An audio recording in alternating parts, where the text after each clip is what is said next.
stickers don't pop. Hi, I'm Eric.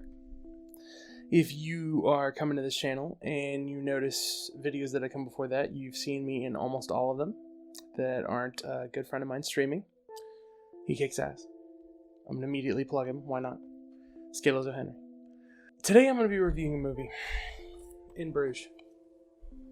Possibly one of the best movies ever made. Possibly.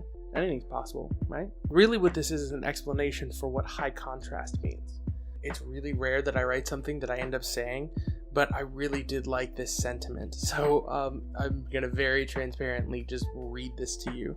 I hope you find this channel to be a safe place to love what you love. I know high contrast seems like it's about conflict or contradictions, but it's really just because we wanted to do black and white film noir themed reviews at one point, and I'm generally a fan of higher contrast lighting in movies. If you want to get a bit deeper though, I always think that the truth about any subject is usually found somewhere between two people who stand opposed to one another. So there's that. I'm going to be doing things in a way that I think is unique because from the advice of so many people who came before me, who I respect, if you're facing doing something that a lot of other people do, you have to answer two questions for yourself. One, is this really what I want to do, or do I just like the people that do it, and so I want to emulate them? Well, I can't shut up about movies. I can't stop trying to reformat a way to get a voice out there, and I can't stop commenting on the media coverage and the reception of different movies and the confusing way that people consume media in modern day. So, I know that this is something that I don't just want, but I need. The second thing that someone has to ask themselves is, what are you going to do that's original? And really most of the advice that I see from people on that is, don't worry about it. Do something that you know works. As long as you're doing it because you know you want to do it, trust that your personality and your take on things is going to make you unique. So this is what I'm doing. Videos that I'm going to be putting out are going to be quick, jump cutty, and in many ways somewhat rushed, but hopefully polished, hopefully thoughtful, hopefully engaging, and hopefully it allows me to be part of a community that I've been standing on the outside of for so long. I keep missing opportunities to be a part of discussion and put my thoughts out, and I feel like I keep throwing something out either on TikTok or on in different places, and I'm very happy with the responses and things like that, but it doesn't really open a door into an audience that wants to talk back. I've now been working with the Music City Drive-In, making videos on TikTok, before that an app called Rizzle, and garnered like a little bit of a following here and there. I love writing for the Music City Drive-In, doing different pieces. Right now, I run a podcast, This Film Not Rated, with a friend of mine named Curtis, and we have crossed 50 episodes talking about Halloween leading up to Halloween Ends. We were putting out Critics Critique consistently for a while there, but I fell behind. And once I fell behind, I realized that the stuff that we're talking about, especially post-pandemic, was in the middle of just a tidal wave of information and things flowing by, and me trying to find the energy and the time to try and make 2-hour hangouts entertaining. And you know what? I'm still working on it. I do not give a rat's ass that those videos are going to be 2 years old by the time I put them out.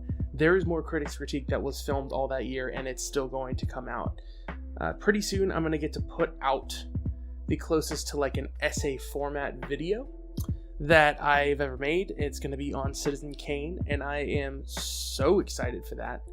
But I did some standalone movie reviews, and I had an idea to record the before I saw the movie narrative of what people were saying and compare my reaction to theirs, contrasting me with other people.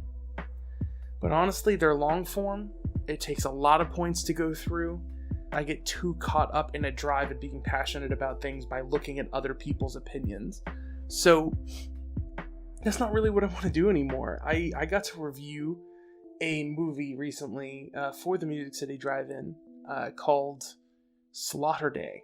It's a Blu-ray release of a shot-on-video Sam Raimi tribute, and it was bonkers. And I was supposed to sit for an interview with some of the filmmakers, and I realized I can't not talk about this movie. I can't just miss the opportunity just because I'm not able to talk to people. And so I just sat down and I did a review.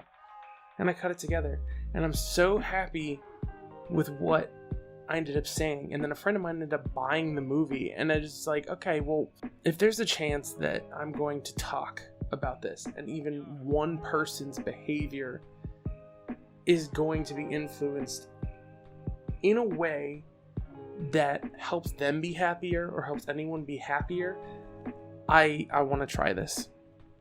So moving forward, I realized instead of looking at the world and trying to engage in a conversation with a bunch of stuff I don't have any control over, I'm going to talk more about individual experiences with watching a movie. I found a lot that watching movies in different contexts has drastically changed my opinion on them. And that led me to a really simple, obvious idea that I wish I had from the beginning. Review a movie twice. So for example, if I'm going to review a movie like In Bruges, I am going to review the Blu-ray, and at home on an OLED television years later in a completely different circumstance, I am going to find out what it feels like to have the most immersive experience I can doing this. I don't know if I'm going to see it with a friend. I don't know what it's going to be like, but the experiences are going to be different. And I'm so excited to find out how or why. More than movies being good or bad or favorites or worst or popcorn entertainment versus art or anything like that, they're all just stories.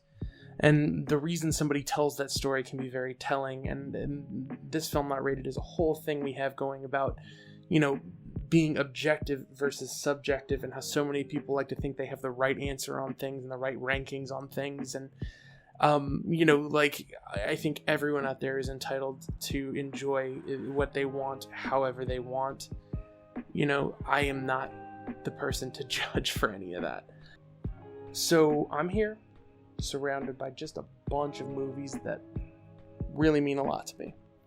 And In Bruges is a movie that means a lot to me.